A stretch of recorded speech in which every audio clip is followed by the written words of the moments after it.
Desmond here from Performance Destination. If you're looking to have your car tuned, whether it's on the dyno or remote, reach out to us and see what we can do for you. We meet the needs on all computer systems.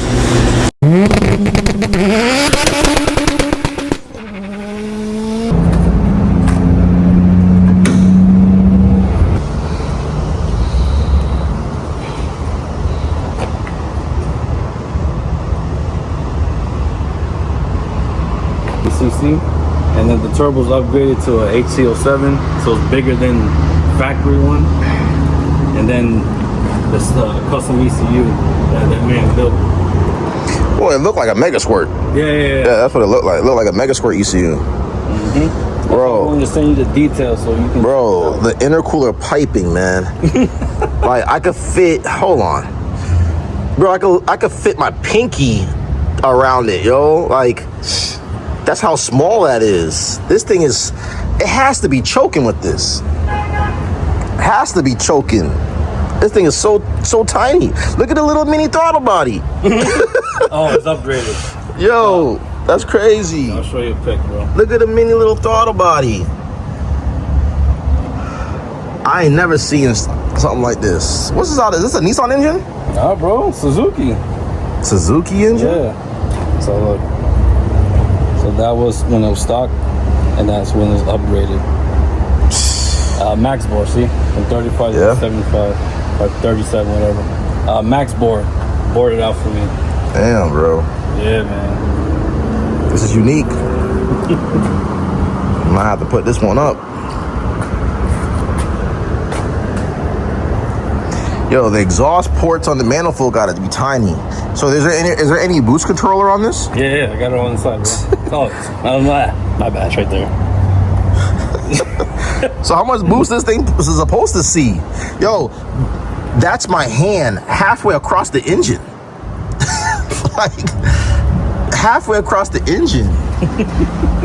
I'm about to take my shoe off and put it and see the length of that. It's going to be unique. Yo, I'll put my feeler real quick. Yo, the shoe. The shoe is bigger than the engine, yo. That's crazy. So this is a Suzuki what? Suzuki Cappuccino. Cappuccino. Yep. Suzuki Cappuccino. The interior's going. Oh, I didn't put the interior in. What year is it? 92. 92. Yo, if it's like in a way, like if it wanted to compete with the Miata or something. But Miata came out after this, after 92. This is like a replica example before they made the full-size Miata. No. And then they went S2000 and whatnot. Suzuki went because this hardtop. I'll tell you right now, the edge of this looks identical to the S2000s. Honda S2000s. I used to have one. This, like I could tell by the design of it, it looks like identical to the Honda S2000.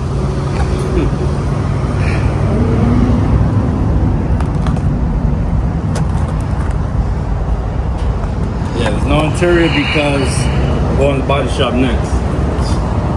Oh, you did those too? Yeah, a lot of people do a lot of swaps on those K-Series and all kind of stuff like that. So how much power are you looking to make with it? Looking at like 130. Hopefully, if not, it is what it is, man. I feel like this setup is not even a horsepower goal number. I feel like this setup is not made for horsepower goal. I feel like this setup is getting the car just to run at its best and as clean and healthy and strong as whatever power level it's at. Yeah. I don't even see this car as like, let me get it to a certain horsepower number, to be honest with you. Actually, that ain't the goal for me, bro. I don't even care about speed, man. I just want it running perfect. Yeah. And that's it. Yeah, I feel like that's what I feel like, you know, because you're limited. It ain't nothing to do with the fuel system. It's just everything looks so restrictive. Everything looks so small, you know. I would love to see a bigger engine in this. Ooh. A bigger engine in this on a thicker tire, a bigger tire on a radial. That would be dope. I've seen a couple people do the 4G inlines, and they made the Evo rear wheel drive. That's dope. Yeah. I think I'll do that one day. But I feel like this would be dope if you could have somehow put a 4G in this thing. and made it rear wheel drive, bro. Oh my god, man. Yo, they put. Yeah, you could do it because you know what? You could do the manifold and put the turbo in this corner. Oh yeah, of course. Put the turbo right in this corner and then have the exhaust cover out the hood. Or right here in the side. Or right out the fender. Yeah, you could do that too. I didn't think of that. Yeah, I feel like you could do that. Keep all the turbo stuff over here. Yeah. Bro, there's a lot of possibility. A lot of people do the Hayabusa engines, but that's a lot of work. That's a lot of cutting. I'm surprised at this dual overhead cam. Yeah, man. So.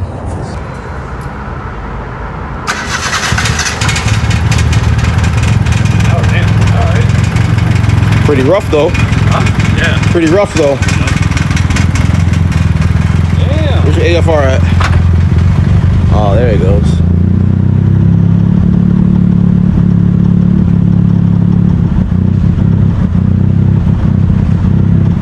Oh yeah, real rough. All right, this car has it's a tunable computer board here. I think it's on Megasquirt because it's on Tuner. It's on Tuner Studio. You know, got the USB already plugged up for it, and then we're going to connect to it, and we're gonna see what we can do with this thing. It's a little hot rod. All right, so we're getting things set up on this Tuner Studio. It's already going flickering off, so it's already connected. So we're gonna go through it and see what's what and start dialing things in, start setting it up.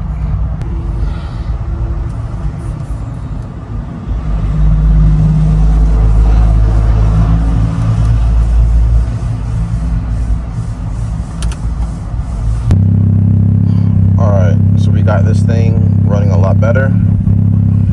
We're gonna clean it up some more, of course, but I'm working with what I got. I don't even know if he even did any boost leak checks or if he checked over the boost leaks or whatnot. But so far, you know, so good.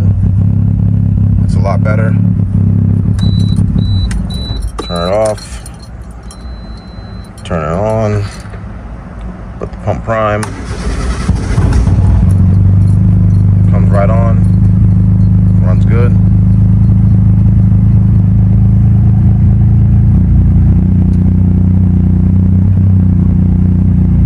And then it gets to its AFR target. So let's see what we do. All right, we got it strapped down on the dyno. We got a new fan, massive fan to pull the heat out the shop now. So we're gonna start seeing where we're at with this thing. Make some test pulls, some soft hits. I really don't want to chase a number on this car. I just want to get this thing tuned right and it runs clean and efficient and healthy. And whatever it puts down, what it puts down. Customer never did a boost leak test on this, so I don't know what's going on there. Don't know how good the fuel injectors or the fuel pump is. So like, you know, there's a lot of unknown certainty on going on here. So I just want to get it running right, get it running clean, fires up, idles, cruise, drivability, and it boosts good. He said it's really laggy when the AC's turned on this car, but I can see why. You know, such a small engine, a little bit of boost, little turbo, little throttle body, little everything. That the AC turns on, the load is what drawing it down. So we'll see what it do and go from there, you know? Just little by little, start creeping it up and see what we can do today.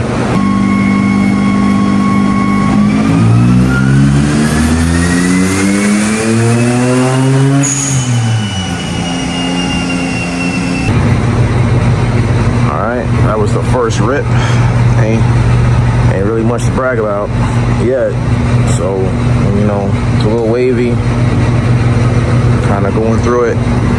So we're going to adjust the wastegate actuator, tighten it up. We don't think the preload was set, so we're going to do that right now, and then keep at it, go from there. Let's the starter. Yeah, I never set it up. So let me explain it. So if you got a wastegate actuator, all right down there. If the wastegate flapper and the rod, if the hole and the stud line up perfect, the wastegate actuator is not preload, don't have the right tension, and your wastegate flapper is going to be slightly open, and as your car's building boost, it's going to drop off and boost and fall off. It needs to have tension. By having tension, you'll see that right now the hole and the stud don't line up, and then you'll take this, you'll with pliers or vice grips, and you'll pull up on it and hook it on there, and then put your cotter pin or your C-clip back on there, and now it has tension on the flapper to keep it closed while you're building boost. And then once you get to a certain boost pressure, then it'll open up. But if it's aligned evenly, that means that there's no preload on this thing, and then you're building boost and losing boost at the same time. So we're going to gap the plugs. There's only 3 plugs. The car came in on used plugs. This is the biggest one in my feeler gauge, and I can just wiggle it all in there. You know, I can just put it right in there. So the gap is too big. I'm gonna gap it down, put them back in, and continue.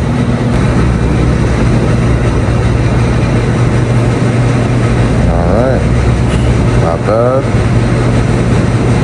Then again, these plugs are used, so it couldn't get all of it burned off, but you could tell some of the carbon started getting burned off. So keep at it. Oh my god, that hurts.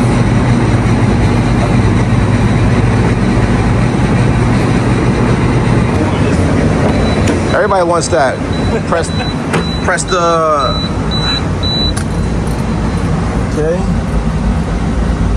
Engine is somewhat cold, not fully, but it was cold enough where we could touch the wastegate and stuff, so.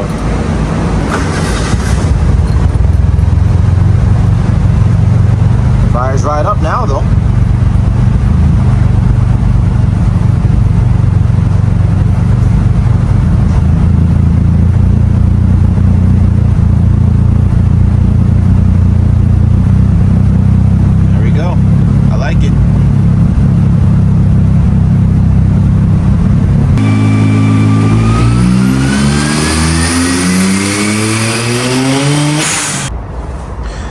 So we made a few runs. I let on this one. It leaned out. I let off. This one right here, I put a lot more fuel in it and revved it all the way out further, and it was a lot better. It's crazy. Right at 100 horsepower, 99 foot-pounds of torque for a little 3-cylinder. How much horsepower does this thing come with? 64. 64 from stock. It's still a stock motor, so with some upgrades on there. But so far, it's good. As you can see from the video, the fuel pressure is leaning out. He has an upgraded fuel pump in here, and he have what size CC injectors? 290 cc. 290s, okay. RX-8. Yeah, RX-8 injectors, which is still should be enough fuel even at that power level. So he has some restriction going on in his fuel delivery. As soon as you start building fuel pressure, and if it doesn't sweep properly, if it goes up sporadically, then that's exactly how your fuel pressure is coming in. It's coming in sporadically. It's not building strong or whatnot.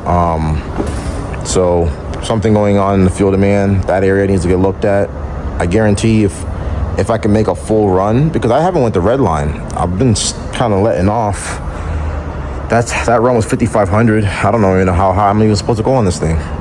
But that was 5,500, and you know, so if I rev this all the way out at a good fuel pressure where it doesn't lean out, I'm guaranteed it should do pretty good. Should do pretty good. So far, so good. So yeah.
you gotta just do a boost leak test because it feels okay. The crazy thing is, I don't even know how it's supposed to feel.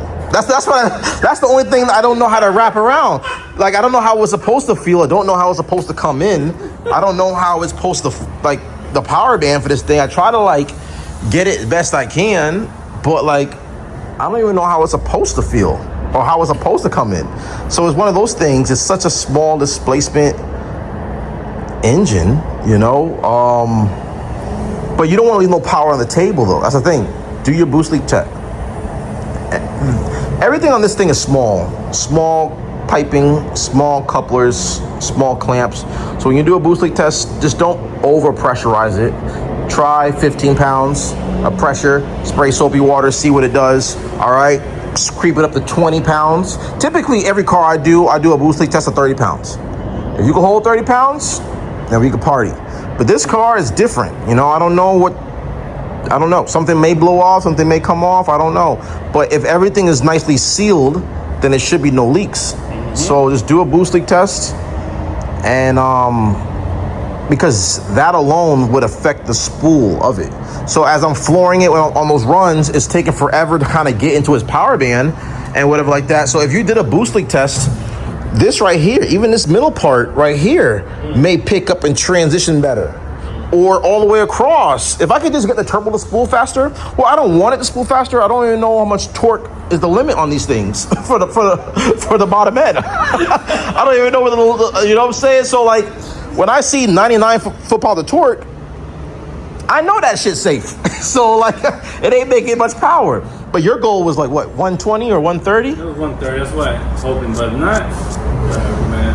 130. I feel like we could get it. I feel like we could get it because I didn't rev it all the way out. It stopped. It stopped short, so I didn't rev it all the way out. I feel like it could get there, but it's just I don't want to stay in it if I saw it lean out. I saw it lean out pretty big, but I threw a lot more fuel in those areas where it was leaning out, so it's not as bad. So it was like in the 12s, but it tried it. One of the runs it tried to go to the 13s, but it was in the 12s. But I'm trying to keep it more like in the 11s, keep it more safe. Mm-hmm. Timing on it safe. Yeah, I just want the car to fire up, idle, drivability, and it pull clean from start to red line. But right now the fuel pressure is dropping. So it could either be that regulator, very old school. I know a couple of my Skyline customers that come in. It's only to be people who has old school cars still coming with old school parts. It's always that. So you could upgrade that to don't get a mini regulator. You could upgrade that to like a full size Aeromotive regulator. That may help it. Give it a lot more fuel pressure versus the boost, like 1-to-1 to the boost pressure. So I don't know if that's also choking it, it's not keeping up, or it's too small. Yeah. It has small spring in it, so it's not building the fuel pressure it needs, or you have multiple fuel filters in the car, and it could be choking it, or it could be a balance of both. That second fuel filter out of the car, that one plus that. I would probably get rid of that second filter, because if your fuel filter and your fuel system is clean and doing what it's supposed to do, the socks on your pump should automatically catch everything. And then this, so I'll just get rid of that, and then this, upgrade that, because I already know, me personally, those are not good, and those are old school. Does it work? It works sometimes. It works on most cars I've done it on. It has worked, but they make better units that build better fuel pressure, and a boost leak test.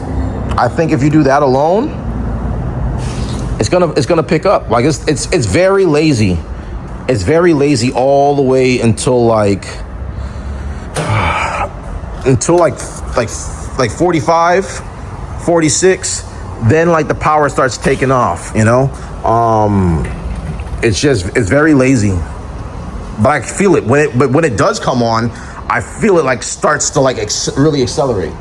So I would definitely look into that. And the car runs good. It feels good. It's nice and smooth. It fires up, as you can see.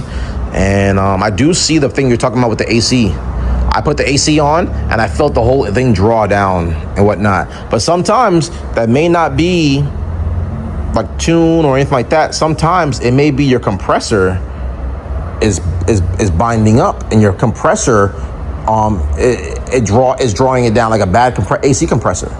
Sometimes that could be. I've had a few Evos and Evo X's where the compressor was bad. As soon as you turn the AC on, it's trying to idle, but it kills it. It kills it. But as soon as they replace it, they turn the AC on. I hear it click. Idle, stay steady, turns off. Idle, stay steady, turns on. Click. Idle, stay steady. So it could be a balance of that. I don't know. I'm gonna take a look into some settings and whatnot. Also, another thing, your car, I saw this thing, the voltage was getting to like, it was 12.7, 12.6, but as I started cruising, it starts jumping up higher. Obviously, alternator's working harder, but you want to look into that too. I saw your voltage kind of dropping a little bit. It was a little off. So you want to look into, maybe the battery, maybe the terminals, the grounds, the cables itself. I don't know how old the battery on this. From a Toyota Prius. But how old is it? So it's from a Prius. Yeah. So it's old. Yeah. Yeah. So there you go. So the thing is, if your voltage is off too, the power going to your fuel pump is gonna be off too. So if your car voltage is already low and it's not maintaining, then don't expect the power at the pump to be at full capacity, at full effort as well. So if you can get the voltage up higher on a better battery, you'll have more supply there too. So you want to look into that. Yeah, you don't want to be using no used battery on this thing. That's exactly what I was doing too. Yeah, don't use no used battery on any car, bro. Any car, don't use no used battery. Just go get a new battery. But so far it's good.